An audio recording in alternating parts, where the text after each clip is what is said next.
Queensland 33, the Crusaders 28, the first victory in Christchurch for the Reds in 25 years, Matt Toomua. The last time, 1999. Can you believe it? Yeah, look, I dare say there's probably a few guys there who, in the Reds team, who weren't even alive then. So it's pretty remarkable stat when you think about it. And yeah, look, I think I probably tipped the Reds in that match. However, I knew the Crusaders weren't going to be as poor as they have been early in the season. They weren't. They were really good.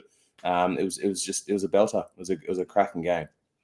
Yeah, you think about Tim Ryan, 20 years of age. So he would have been born in, 2004, maybe 2003, depending on his birthday.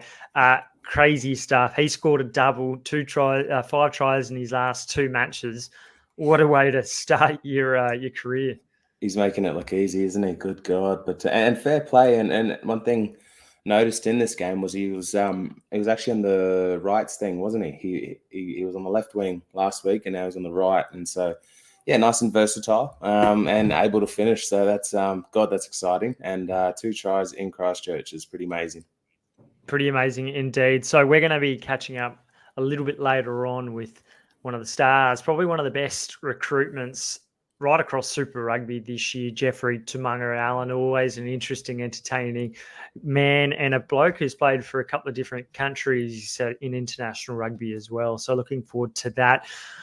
The Brumbies, they got across the line. It wasn't necessarily pretty, but an important win over the Fijian Drua, and maybe the less said about the other 3 sides, the better. But Junior Wallabies under-20s rugby championship, that's heating up. A couple of games to look forward to there. And the Wallaroos will get their season underway on Saturday against Canada. And the Sevens, the women fall short in the final. The men once again losing to New Zealand in the semi-final. So a lot to look forward to this on the Raw Rugby podcast. Hey, mate, very good to have you here joining on a Monday. You, my friend, were pulled out of a Mad Monday celebration. You might have gone a day early, but thanks for giving up your time. Yeah, look, it's a commitment to the podcast, isn't it? So we finished up yesterday. Our season's done now, so it's been quite a successful one for our club. And then presentation night today, or presentation day today, I should say. And then you can start to get away from you at some point. But I was very glad I've had plenty of experience in smoke bombing early. Yeah. So you're in Osaka, you were saying just before we started the podcast. That's a pretty big city, so I'm sure you would have been able to have a bit of fun up there.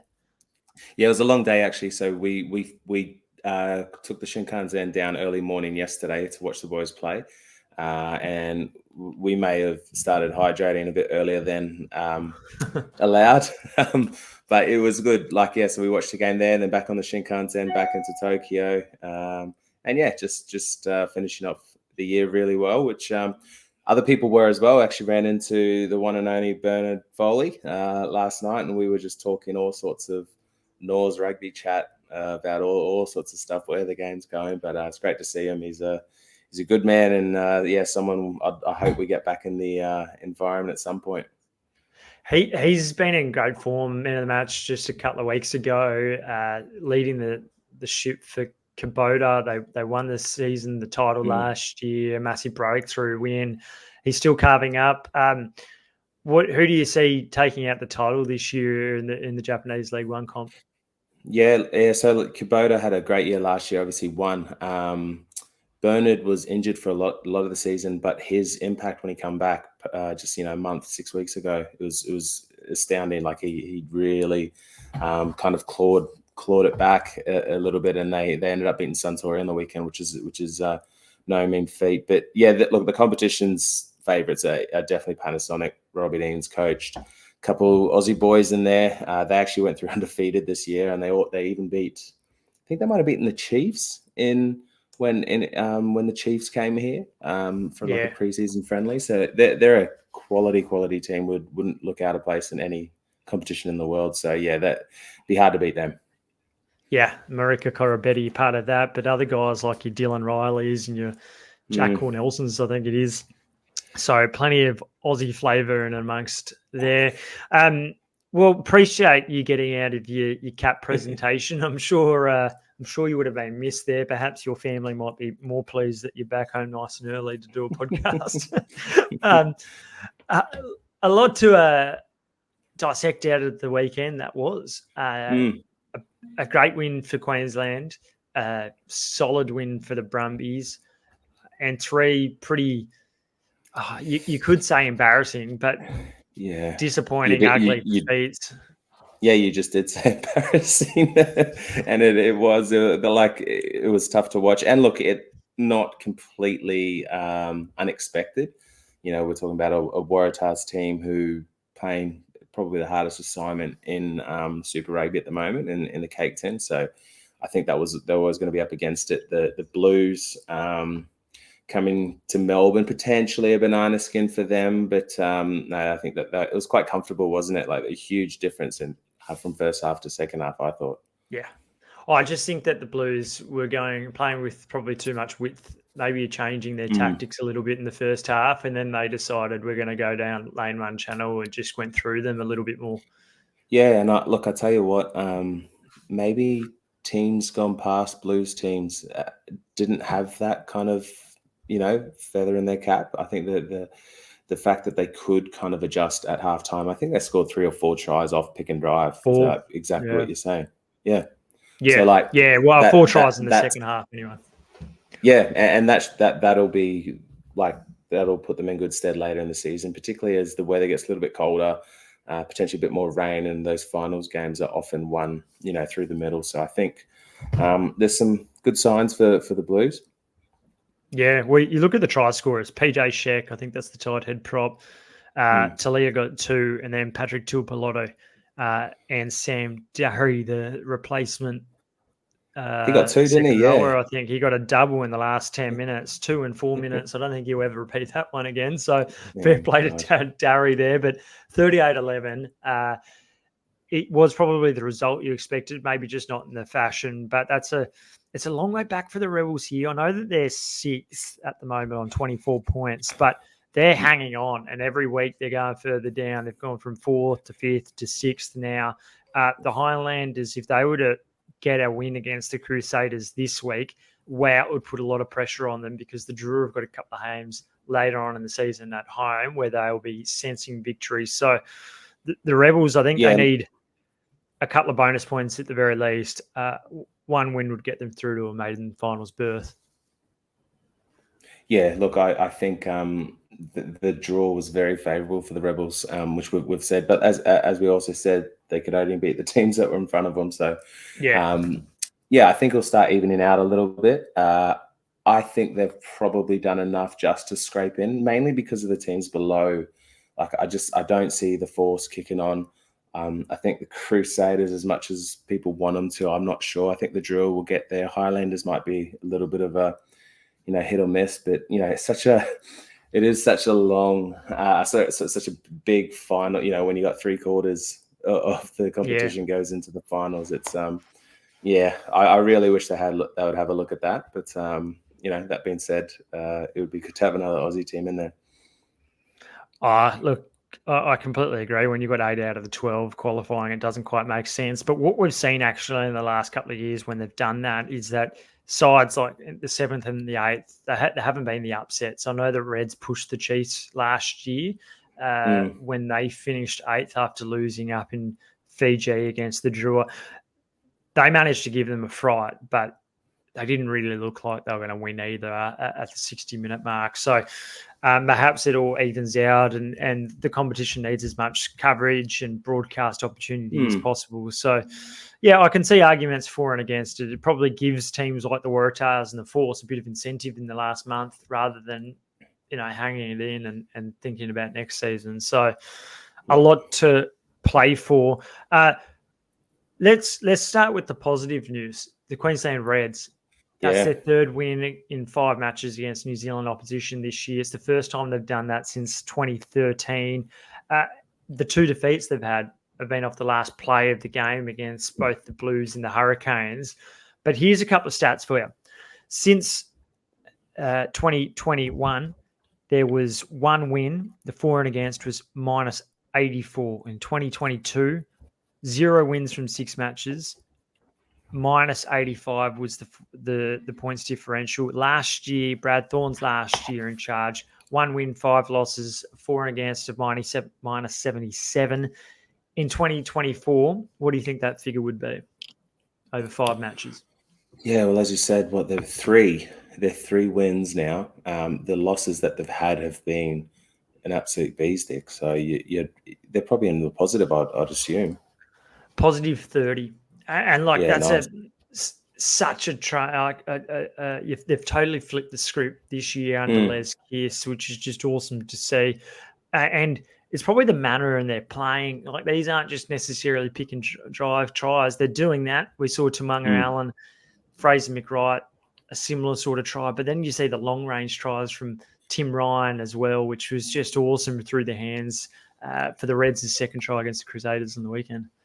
Yeah, look, I think that's a really good stat, actually, or just the comparison in terms of against the Kiwi teams, because, yeah, sometimes you get, I think that's a real reflection that I think everyone can actually feel that they are on the up and really reflected there in their losses have just they've been so close. So, it's a team that's, they're doing some wonderful things. I think that's fair to say. And I was actually really excited by a guy and you've mentioned him in earlier pods, Ryan Smith, someone who's kind of just a little bit of an unsung hero in that team, doing some of the hard graft. And I think, we all, of course, Harry Wilson playing amazingly and gets a lot of the plaudits, and rightfully so. But there are still some, unsung guys that really recruited well, particularly up front. With the loss of Taniela. They're a good rugby team. They're a very good rugby team. Well, you think about 3 of the props that they've brought in the last 2 years. Penny Ravai came in 2023, I think it was. And then they've followed it up with Alex Hodgman, who didn't play on the weekend, but we had on the pod just the other week, and Jeffery Toomaga-Allen announced at the same time. Let's not waste any time. Let's get them on. Let's get Jeffery Toomaga-Allen on. Hey, awesome to have Jeffery Toomaga-Allen join the Royal Rugby podcast. And Jeff, what a win. You're celebrating a 33-28 victory over the Crusaders. How about it? You scored a try on that. That's a heck of a result. It's an amazing feeling for the club and to have our fans over there fly over. We had a few people, a few of our fans and family and friends, they actually all flew over and to get the win for them and not only for them, but for the boys as well. It was just an awesome feeling, man. 25 years making history is a big thing. It's funny because we went around the circle and before, in the huddle, and Skip was like, "Hey, is any who here has won? Here, no one put their hands up apart from me." So I was like, and then they were all like, I think that gave them a bit of like, "Damn, let's do this! Like, come on." So the fact that that's a pretty good flex. It's a pretty good flex too, isn't it? Yeah, I've been here, done that. Fair enough. Times, and it's very hard to come by down in Christchurch. So yeah, it's a very special win for us as a Reds family. So yeah, man. Other things that are hard to come by are tries for front rowers. I think last week we saw who was it? Owen Franks got it. He had like 5,000 days or something in between drinks. Has it been that long for you, or are you? Come on, bro. Last week, bro. Oh, see, you're not the typical prop, are you? Like, I love it. I'd like to say, I would like to say I'm not the typical prop. Just I do have a lot of attributes as a good tight head. Cauliflower ear, big appetite, high skinnies. I mean, low skin folds, speed. So yeah. But it's good though, because you definitely I was looking at your social media earlier. Like you're like a cool character to have in the game. Like how I know when I kind of got through, that was kind of pushed out. Like and you didn't want to stick above. How important is it that you kind of encourage creativity of players on and off the field? Yeah, well, it definitely is a new thing now. Like, you look at like social media, for example, it's very much pushed, and being creative. I think the narrative of just being yourself, and I've always tried to hold true to myself and who I am. Very much, the person you see on social media is the same person you get, and I don't show everything on out there and all that. But I am who I am. I'm very genuine. That's on and try OnlyFans, to. isn't it? The Hey, full. what is that? What is it? Nah, yeah. So, yeah, bro. And like, it's funny because I used to crank videos back in the day, do little vlogs and stuff like that, bro. And like people used to like, even within organizations, used to say, "Hey, don't do that. Like, it's distracting. It's this and that." And I was like, "Bro, I'm not involving anyone else or doing this or that." But it's cool to see, you know, the creative outlet which I can use and just be myself. Yeah. It's an interesting point because having worked in Aussie rugby now for nearly a decade, and you don't see too many characters in Australian rugby. Like you don't see the Nick Cummins, like they're few and Yeah, far it's so between. true. Have you, when you arrived at Queensland, did you get the sense that you were a bit of a fish out of water there, or did everyone look at you with four eyes, or did you feel comfortable? And did the players actually start to embrace and enjoy what they were seeing? Well, two things. Like, obviously, I come with a lot of experience, so they might have said stuff behind my back. Uh, but another thing was like one of the boys actually told me we went out for dinner, and then it's a team dinner, and then he goes to me, "Oh, bro, before you came, I checked out, who you were, um, and I saw your social media, and I thought, oh my gosh, this guy's a loser, like because of what I do and stuff." And I was like, "Oh yeah," and then he turns around to me and he's like, "Mate, but I just got to know you, and you're just a genuine, awesome guy." I was like, "Oh yeah," I'm like, I am a person, end of the day, but I mean, coming here with my character and stuff like that, like I don't mind it. Like uh, we need it, but I'm not saying that everyone needs to have the character and be out there and all this stuff, which I'm not, but it's important to be a person outside of rugby as well. Yeah, I think you're right. Like for your own headspace, being someone outside the rugby as a rugby, but from a Yeah, supporter's point of view, just seeing that it increases interest into the game. It allows people to feel yeah, tighter. I know yeah, Billy Meeks. I had a similar case with Billy Meeks. He's very active on true, socials, and I yeah. hadn't met him, and I thought he was a little bit off. And then you go meet him, he's like the nicest, kindest guy. And yeah, I Yeah, think it's sometimes we struggle realizing that people can be two things. Like we can't, of course, you of can course. be that, but you can also push hard in scrums. So Of it's course. Yeah, yeah, yeah, it's yeah. interesting. But it's like that too. Like we've been so molded through rugby and like the old school narrative of what a rugby player should be and look like and act like. It's kind of like that's the thing that's frowned upon now. But times are changing and there is a balance of it. Don't get me wrong. Like I don't like young boys trying to chase or girls trying to chase clout and without doing their core role first in terms of playing rugby. That's if you a professional or trying to make it, like you have to make sure that your main thing is your main thing. Don't be Mm. trying to do all these videos and not do the work, or be on everyone's podcast and not be about it in the real world. Like first and foremost, I know who I am as a rugby player, but I'm a husband first, a father, and then a rugby player, and I am the best at all those things. So I try and be the best. So yeah, It's man. it's really powerful actually hearing you say that and having more men talk about that stuff because yeah, the kind of the views of masculinity have been quite narrow, and then to have someone who's such a Yeah. character but who still cares about their family and their responsibilities and does their job. No, it's good, man. I really enjoy it. Thanks, bro. Hey Jeff, how have you found arriving at the Reds? And we're coming towards the last month of the regular competition, Yeah. and I remember when I sat down with you a couple of weeks before the kickoff, and I said, because you told me, I can't believe I'm back in Super Rugby. I didn't think Yeah, this would yeah, yeah. happen, and I said, well, is this just a paycheck kind of thing at the end of your career? And Oh, you were bro. like, no, bro, that is not the case. I was even gonna say right now, hell no, but Yeah. Are you loving it? And what have you found from the Reds? Because they were a side yeah, that underachieved in previous years, yeah, particularly against New Zealand opposition. But your 3 wins from 5 matches against Trans-Tasman opposition this year. true. I think well, coming like we were talking earlier in the year, it was very different for me coming here. It's taken me a while to settle into back into Super Rugby. You know, mate, you know what it's like overseas. Like you go overseas and it's like it's awesome. You know, like it's very different. You've played Super Rugby for so long.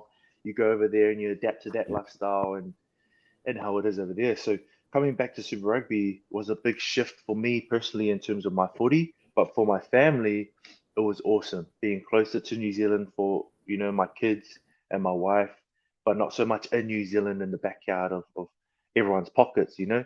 So having that distance, but also being close enough, it's really good for me and my family. And then having settled into Super Rugby now, it's awesome, man. Like I've not yeah, like I said, I took a while to settle because it's almost like I had a funeral for. It's weird, but like had a funeral for Super Rugby. Like I was done. Like I was dead set done with Super Rugby. I said to my wife, like I'm not coming back because I feel like I've done everything that I needed to do, you know. So coming back was like I had to open it up again and like yeah, but it's been awesome. It's fun, man. Like I think my age it's definitely been a bit tough, like having to keep up with all the young bucks. But nah, it's cool, man. I'm having a lot of fun, and the Reds historically, like obviously weren't as good as you know playing against New Zealand teams and stuff. But that was the difference which I wanted to make coming here and coming and helping with. So yeah, yeah. I hope that answers you. Winning environments often make it so much more enjoyable as well, Yeah, doesn't it? Like you of feel course. you're getting rewarded for the hard work, and the sore knees are for a reason. Yeah, yeah, for sure. Like when he helps, then I think being a part of building that winning culture makes it even more enjoyable too. You know, obviously, like they've had a tough few years, but like coming specifically to help this club not only rebuild, you know, what they're trying to achieve and what we are trying to achieve in terms of winning some silverware, because that's end of the day, it's about championship, right? Like you said, I'm not here for a paycheck. I'm here to win. And the only way I know how to do that is through culture and through getting around the boys. And when the going gets tough, you know, come out swinging because you have to. And I think, and hopefully that's what fans have seen through what we're trying to do with the Reds. Like when our back's against the wall, we come out swinging. We're not giving up. Well, mate, we could see the ecstasy and agony in the blink of an eye just a couple of weeks Yeah, ago with the Blues, and that was great yeah, footage on the sideline when you were up and about. So I'm sure everyone's enjoying seeing you play at the moment. What about some of the other guys? Because you, Penny Rabbi, Alex Hodgman, are yeah, relatively new to the club. You've got a lot of experience, the three of you. Did you? And then you're working with this crop of youngsters, the guys like the Zane mm, Nongals, and there's Massimo DeLutis who's coming through, who's got a lot of yeah. potential himself. Can you talk to us a little bit about those guys as well, and why you think it's so important to have older, experienced heads in the front row to be able to teach and mentor these younger guys coming through? Yeah. Well, as well as teaching and mentoring, we're trying to compete because we're not just these old heads that come and feel like we deserve to start or we deserve to play. We said from the outset we want to be the most competitive front row within ourselves first and foremost, so that not only can the team succeed, but we can get better as individuals. And I've really pushed that. And I know Guppy, Alex Hodgman has he's got that dog in him, man. Like he's very competitive. So having him at Lucid and me at tie head is actually great because at training we like we butt heads and stuff, which is cool. We almost have a running tally of who can hit, who can do the most hits and stuff like that, like within ourselves. But it shows that yes, I'm trying to develop these young players as well, but also if you know you ain't taking food off my plate, like bro, you gotta get your own, you know, like, and it's I really want to help create that dog eat dog like that. You know, we talked about the social media side, right, and like having characters outside of footy, but end of the day, like in terms of front row, this is the dark arts, man. Like we're dealing in the dark arts in terms of front rowers and loving scrummaging and just putting your head in dark places in terms of just doing the nitty gritty. Yes, I score a couple of tries and stuff, but I'm happy not to score tries if I'm doing the work and getting bloody ears and bloody nose and cuts, split eyebrows. Like I get a lot of gratitude out of that because I know that I'm doing the work, and Ju- hopefully that's what we're doing with the young boys. Sorry, bro. Just for the record, Matt, 7 days in between tries, mate. Between the Blues try in the first half to Struggled. the Crusaders. I actually knew that. Jeffrey just messaged me before and asked if he could bring it up, that he's actually scored Yeah. back to back. So I'm glad you got my message, bro. it came through. This weekend, there's quite a few ex-Reds players in this Rebels lineup, and they've gone through all sorts of adversity this year. But there's also a guy called Taniela Tupou who'll be coming to Suncorp Stadium, a bloke that's loves playing in Brisbane, but also I imagine there's going to be quite a. If you're thinking about scrum battles and winning the game line battle there's no bigger really task. There is none, man. You look at the bloke; there's no bigger bloke. So I know it'll be very emotional for him coming back to Brisbane and playing at Suncorp. But I've stepped into that jersey now, and no disrespect to him, but it's personal for me because I'm the new kid on the block. So if he's coming back, all due respect to him, he's an amazing world-class player with Daniela. And I know the guy too, he's good friends with everyone, right? But him coming back shouldn't affect what we do as a team. So he's one individual, and I know there are a lot of players that have left to go to the Rebels, but we're a new team this year, and they're coming into what we're doing. So they're most welcome to come to Suncorp, but it's not going to be like welcome home. It's going to be come and see you later. You're not going to roll out the red carpet. It's culture around this weekend as well, and that's a great thing to celebrate in the game. Yourself and Taniela, there's a lot of people with Pacifica heritage, and that's a great thing. I want to ask just around the Reds have managed to probably exceed expectations against the New Zealand sides, but you've fallen short once or twice with games that you think you generally speaking you'd go, no, they'll win this game.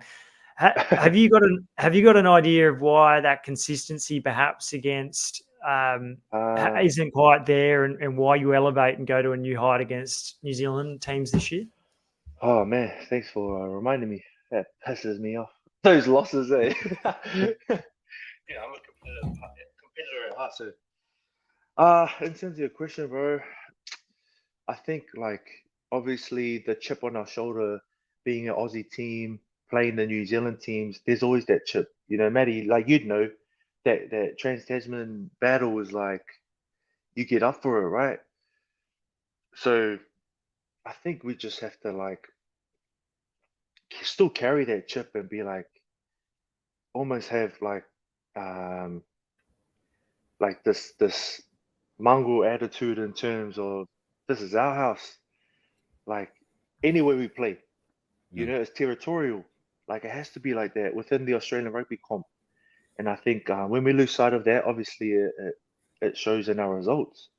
With the Brumbies, 1 point, getting whooped in the first half against the Force.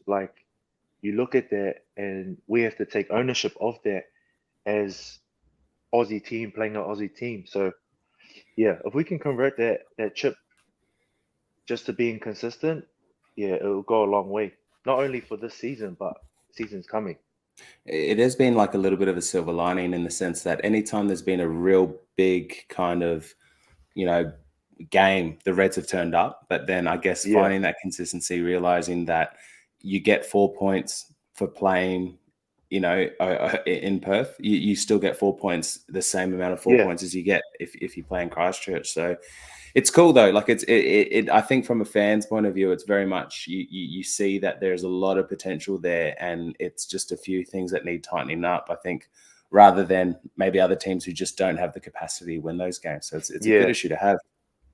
And I think I forgot to mention, it is still the element of youth, boys being inexperienced in terms of turning up week in, week out. Not just expecting others to, make a big play or do a big thing every week. It's everyone collectively making sure you turn up individually to nail your role, do your job, and then like big time players make big time plays in those moments, So making sure that as an experienced player, bringing that and pushing that and helping our leaders navigate, what we're doing on the field, how we're managing our emotion, not getting too riled up at the wrong times, and which kind of pushes mistakes and stuff like that. So I think managing that youth with the experience is a big part of those narrow losses as well against the Aussie team.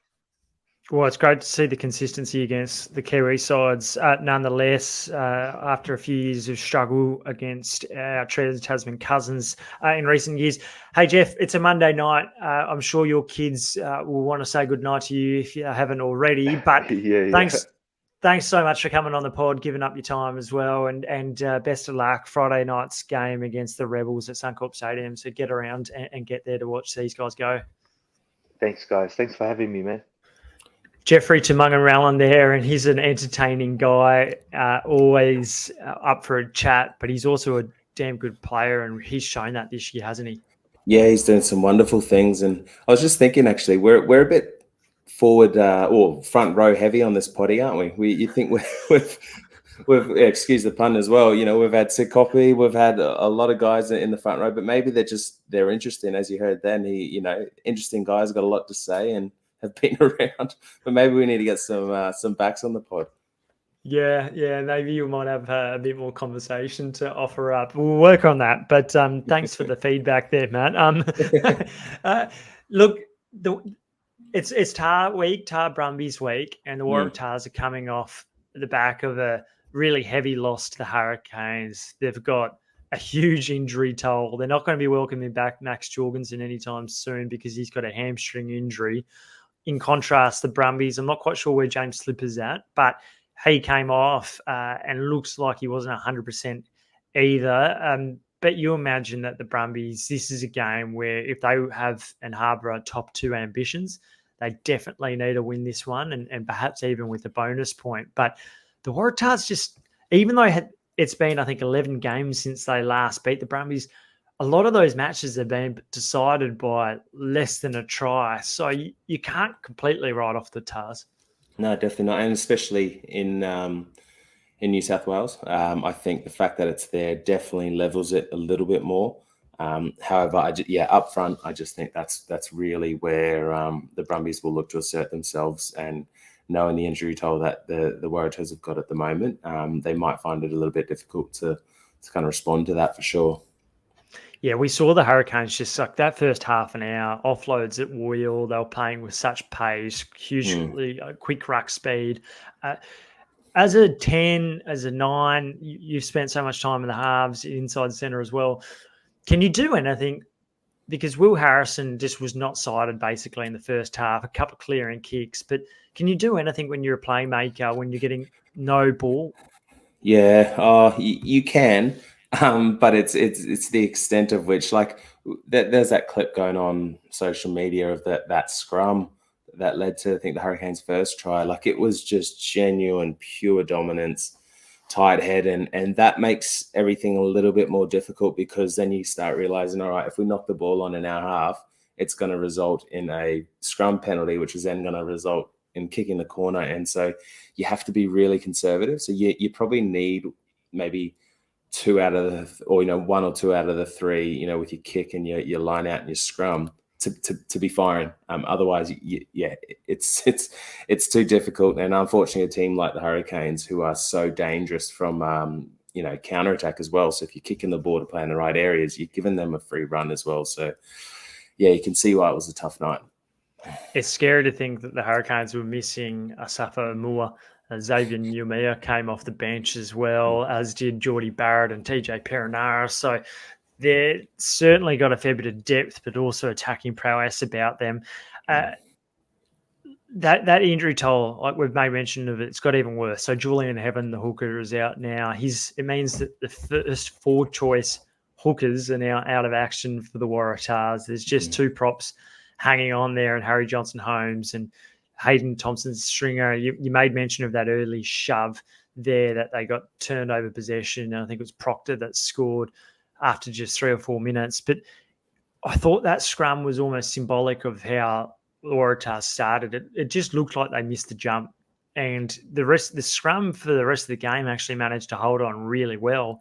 It was just that first one where they were totally smoked off the ball.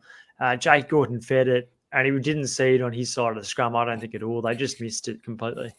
Yeah, look, and it probably was indicative of the game. And you think of the Brumbies game as well, where the dominant team kind of ran away with a little bit of a lead and then maybe just took the foot off the pedal just for a little moment. And then, when required, kind of stepped up a little bit. So, the Hurricanes game, I think if you watched the first 20, you knew the game was, kind of done and dusted at that point. So, look, it's not, many teams have gone to the cakes in and had their pants pulled down. And I don't think the Waratahs should be feeling too negative about it, because ultimately they're not at that level at the moment.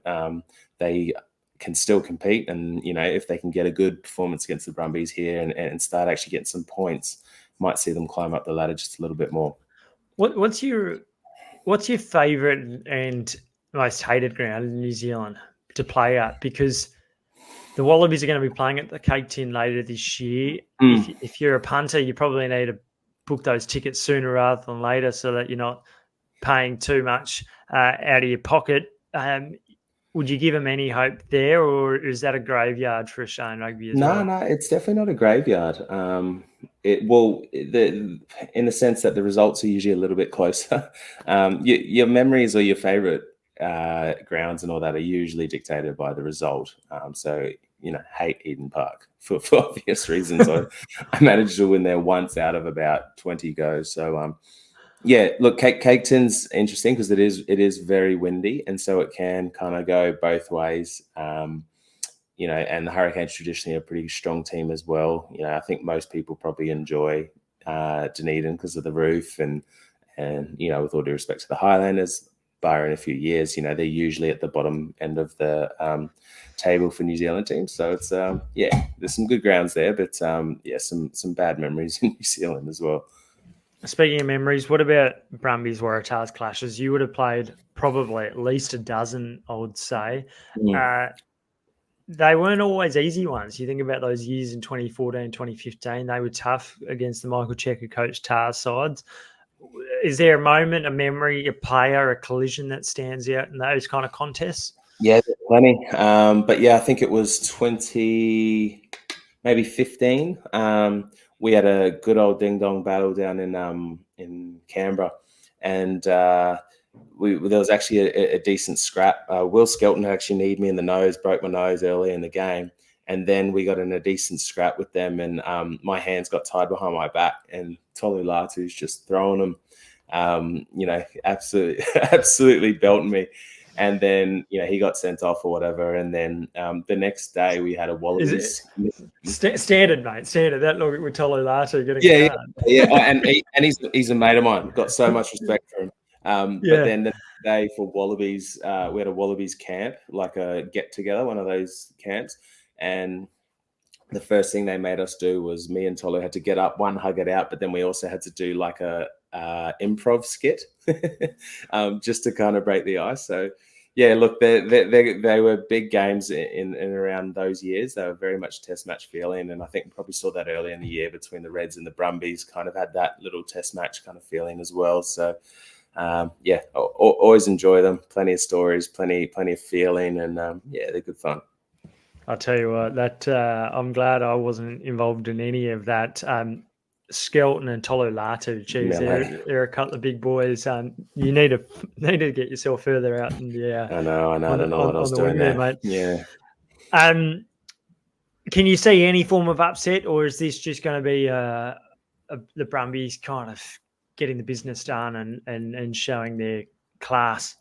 I can see the Waratahs putting a decent performance together. I really can. I think the Brumbies will win, but I think it'll be within 7. I think the Brumbies will definitely try and go through the middle a little bit more. They'll be disappointed with their scrum against the Drua. That kind of was the only reason that the Drua kind of stayed in there towards the end of the match, and so I think they'll be up for it.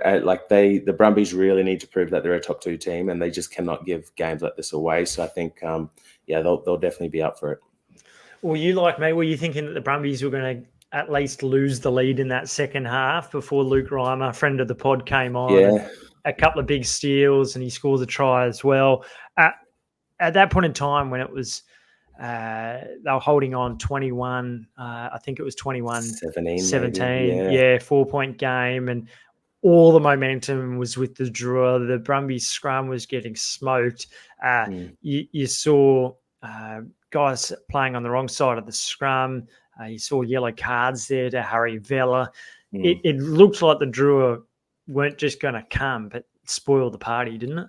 Yeah, it did. Like I said, it started off kind of stock standard with a few tries and very direct tries as well. Ikital, obviously, I think he might have got the first one, and then Allen, I think, after that as well. So they were very direct, and you thought, oh yeah, this will just kind of keep on going, and the service will resume. But then, no, the Drua, they're a tricky team for a lot of people, and.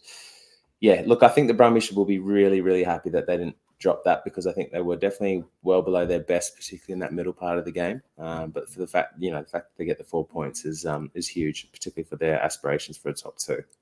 Yeah. So news today, but also it's been coming for a couple of months. Darcy Swain off to the Western Force. I think it's a bit of a blow for the Brumbies. They've got to be careful here, because Caden Neville's 35. You're losing one of your test locks. You're losing another in Darcy Swain. It means that there's just Nick Frost out of those 3, which were managing to manage those minutes so well. But even up front, James Slipper, 34, turning 35 next month. They once upon a time had Scott CEO, James Slipper there. Slips is only going to have one more season, and then Alan Alatoa. And there's a couple of props coming through, but it's really hard to replace guys with international standard blokes to bring off the bench and just be able to rotate and manage your squad so well. Yeah, definitely. And you look at our two best performing teams at the moment, the Reds and the Brumbies, and you mentioned it earlier. They've all recruited well in the Type 5, and with the Reds particularly, at prop. Brumbies, they'll need to find. They'll need to find that tight head lock who is like a Darcy Swain who can break through the maw, who is good on that right hand side of the scrum, who has that little bit of kind of exactly, a bit of mongrel, that tight head lock who you kind of look at and you go, oh, I don't really want to get hit late by him or something like that. So yeah, it'll be interesting. I'm sure they've got plans in place. Look, at the end of the day, if we go from 5 teams down to 4, it might solve some of those issues potentially, but yeah, look, it's it's a big loss. When I saw that this morning, I was like, oh geez, that's I saw Darcy as someone maybe captaining the Brumbies for a few years. So it's a big coup for the Force. Well, yeah, he skippered them earlier in the year in the absence of Alatoa, and when Ron Lonergan missed a game and came off a bench in another one. So yeah, it's a big blow, and it probably did surprise a lot of people. I just think it was for a couple of months they were working out whether or not Darcy Swain was going to get a Rugby Australia top-up or not. And in the end, I think he has, and he's managed to get the price tag that he wanted, because he even admitted today, he spoke to the Canberra journos down there, and he said, look, it took a bit longer than I wanted. My form wasn't great last year, and he was pretty upfront with that. And that certainly would have played a role when you're Joe Schmidt and you're thinking, do I offer a guy a national top-up when I've got to be so selective about who's performing or not? And we know about Darcy Swain's troubles with discipline in 2022, which then rolled into injuries as well. So that was an interesting one. And it's also interesting with Isaac Rodder and his future, because at the moment he's not got a national top-up up his sleeve. And so he's had good coin for the last year and a half, but he's barely played. Now he's managing to get back onto the park and string a few games together. We know the Class of him 2019 World Cup squad member started there alongside Rory Arnold. So it's a big month ahead for him if he wants to get a top-up, and if the Force want to keep him, because I can guarantee you a lot of these guys struggle to cop going from big coin to less coin when the opportunities to make that same coin exist overseas, and you're not going to get it in Australia. So, yeah, it's a big couple of weeks for Isaac Rodder. Yeah, it is, and yeah, you're right. Look, he the one thing I do like about the Force is that they've been willing to invest in a few older guys, around the park with obviously with Kirtley, with Michael Wells, with Nick White, and Isaac Rodder could have that. So I think there should be a big enough carrot there for him to hang around. And if they, as you said in your article earlier today, if they can get a bit of grunt up front, and get a bit of ascendancy there, it'll allow the shiny toys to kind of do their thing out wide. So yeah, you can't otherwise. The Force, they were never really going to be in that game, and we saw it. The Chiefs just way too quick, powerful. They might have been missing Sean Stevenson, but when you've got Etney, Nanai Satoro, just seamlessly shifts to fullback and carves up. They're a formidable looking side, the Chiefs. I don't know, who do you think's the favourite between Hurricanes, Chiefs, Blues at the moment? You can only pick one. Who's winning? If it's just those three. If it's those three, it's home ground advantage for me. It really is. It's because there's nothing between them. The Blues on a wet night in Auckland at Eden Park will pick and drive through all those teams. Hurricanes probably can match them there, but the Chiefs on a good night are as good as anyone. So I really think it's whoever finishes at the top of the log will probably win the competition. I know that, God, that's not really that remarkable saying, is it? But I think the home ground advantage is huge. Mate, you felt it in 2013 when the Chiefs host that final. It's just tough to win away from home, and we've seen other sides experience that too. Switching gears a little bit, Wallaroos this weekend, Saturday. It's a double header. So the Waratahs Brumbies game. Before that, the Wallaroos will be playing in Canada. A big opportunity, first opportunity with Jo Yap and her side. A couple of new changes last week that she announced.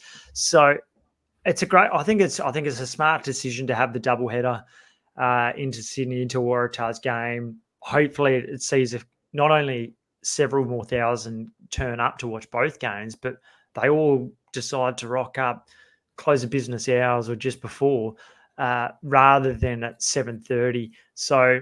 Yeah, it's a really exciting opportunity.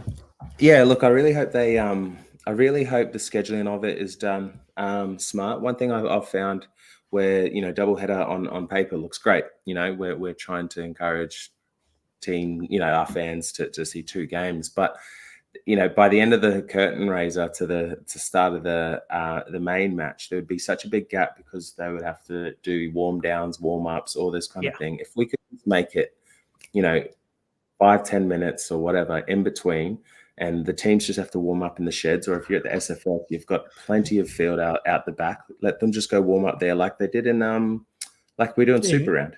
Well, in Super Round, exactly. Yeah. I was going to say that. Yeah, I completely agree. I think it's a slightly bigger gap this time, but it's not so big that you shouldn't be able to enjoy yourself over a beer or a soft drink or whatever it is, because with the reconstruction of the Sydney Football Stadium, there's plenty enough space, and it's not in the middle of winter yet that you're still going to have a good time.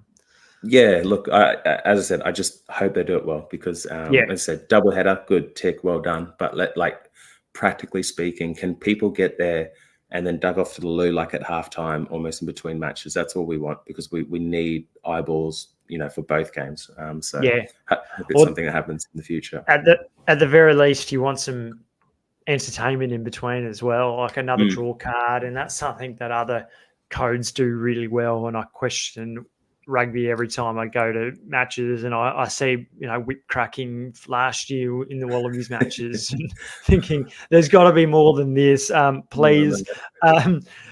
Junior Wallabies are also playing Tuesday night fixture against South Africa, followed by a Sunday game against New Zealand. They got well beaten by Argentina last week to start off Nathan Gray's side. That's probably not a huge surprise given that there's been a shift. There's very few players backing up from last year, but not the result you want. No, not well. And with all due respect to Argentina, you look at that and you probably go, right, we need to win that game, and then if we can pick up one of the next two, that would be, a pretty decent kind of outing, but to have New Zealand and South Africa coming up after a decent loss is not ideal. Not ideal at all. I think it's great that they're doing this, the TRC for under 20s, because for so long the under 20s up in Europe has just been, the gap's just getting wider and wider. I think in terms of that, so it's good that they've now got our teams in one city, and hopefully we can get more and more games, and give these guys a good kind of lead into the World Cups. Yeah, and you do hope as well with, not that this is the one where you should be throwing all the money at promoting the game and advertising and so forth, but probably need to see a little bit more of that all 4 different parties work harder to ensure that there's a media presence there, just to shine a spotlight on it and allow for some of the new players coming through a bit more of an identity. Speaking of which, I think there will be a player in the next couple of days from a Super Rugby franchise coming and joining in. Stay tuned on that one ahead of the Sunday fixture. Also, the national sevens sides, the women 31-21 losing in the final to New Zealand, an injury to Maddie Ashby, who's just such quality on both sides of the ball. But an awesome result given that they were already missing Charlotte Caslick, Shani Smale. The list goes on and on. They missed out. Soraya Paki and Lilia Dick got injured throughout the tournament as well. So they finished it with just 9 or 10 fit girls. But that's a good result. It allows them to a bit more depth to be exposed ahead of the Olympics. But Tim Walsh will be sweating on the fitness of Madison Ashby and her leg injury after coming off early in that second half against the Kiwis. Yeah, look, I think you're right though.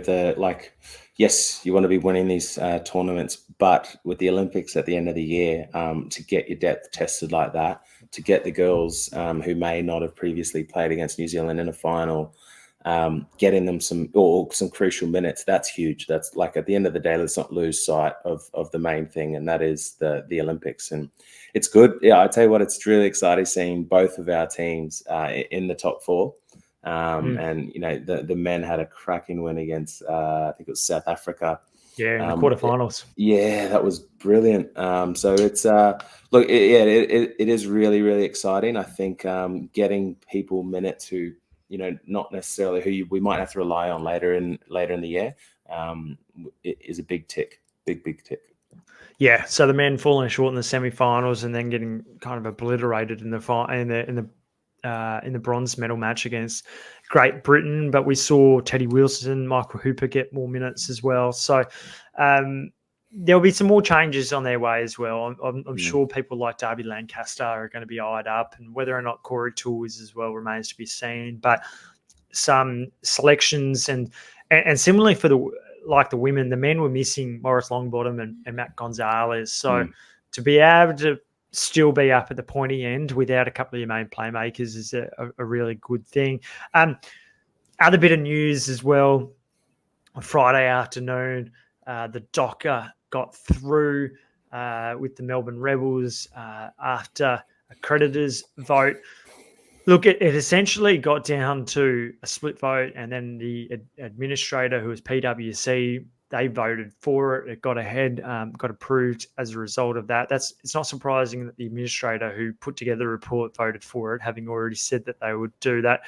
What it essentially means is, yes, they're still alive, I suppose, but as it was explained to me by a pretty senior official just over the last 48 hours, these are separate things. Winning the Docker and getting the Docker vote across the line is very different to still the Melbourne Rebels being alive and playing on beyond 2024. So hopefully there's not too much false hope in that. But I think just the sooner, the better. Rugby Australia, it's so clear that they're not going to. They had a proxy vote.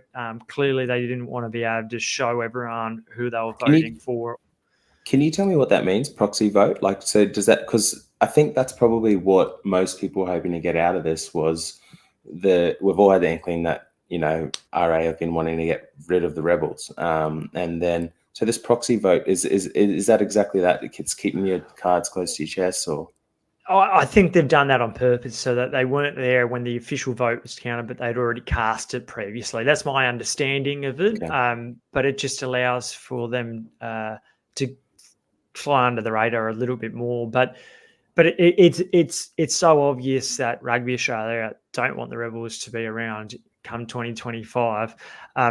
But I think the time has come for Rugby Australia to make their position clear, because players, there's 40, 50 people down in the Melbourne Rebels that need to have their future sorted. And, there's other franchises in Australia like the Waratahs who are thinking, well, we're losing Ned Hannigan, we're losing Lockie Swinton, we're losing a lot of other players, Mark Nwanganaitawasi, there's others that are linked to go elsewhere too.